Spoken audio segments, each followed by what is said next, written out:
వీరమ్మ, బుక్యా వీరమ్మ. మేము లెంబాడి వాళ్ళం. నాకు ఒక చెయ్యి అవుడు. ఆ తండ్రిని నమ్ముకున్నాను. ఆ తండ్రి రూపం మీదనే నేను జీవిస్తున్నాను. నాకు ఏ ఆధారము లేదు. ఆ తండ్రిని ఇప్పటికి దగ్గర 30 ఏళ్ళ వరకు నుంచి ఆ తండ్రిని నమ్ముకొని జీవిస్తున్నాను. కలిగిచ్చాడయ్యా నాకు.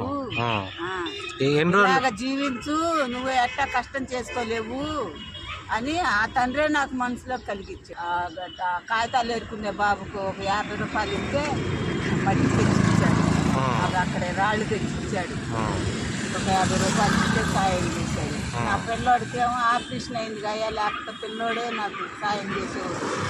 అట్లాగే పిల్లోడికి 24 గంటలు కట్టుకున్నట్టు ఆపరేషన్ అయింది.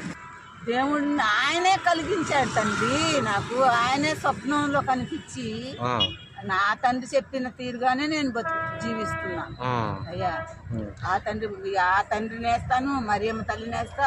అల్లిపెళ్ళి వెళ్ళానంటే ఏనన్ను బాలుడుగా తల్లి ఎత్తుకున్నట్టుగా మరియమ్మ తల్లిని వేస్తా. అల్లిపెళ్ళి ఒక రాత్రి అయిపోయేదాకా ఉంటాను. అల్లిపెళ్ళికి వెళ్ళిపోతా. ఇదిగో ఈ వైట్ ఉంటాయి, ఈయన కట్టుకుంటే వైట్ ఉంటుంది.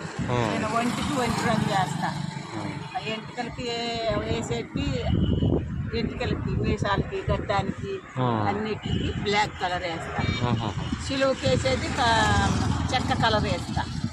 ఇంకా ఈ లోపల బార్డర్కి వైట్ సున్నం కొట్టేస్తా. ఇక చుట్టూ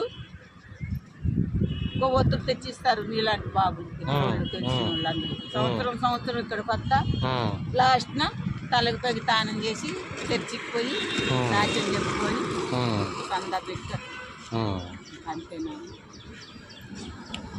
ఎవరన్నా ఇంత సాయం చేస్తారేమో అని చూస్తాను. ఓపిక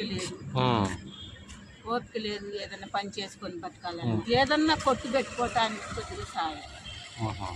వాళ్ళకి కలిగిన కాడికి దేవుడు చెప్పినంత యేసయ్య ఎంతంత కలిగిస్తాడో అంత మాట్లాడతారు. లేడీస్ ఎవరన్నా చీరలు, జాకెట్లు, దుప్పట్లు ఏదో చెప్తారు.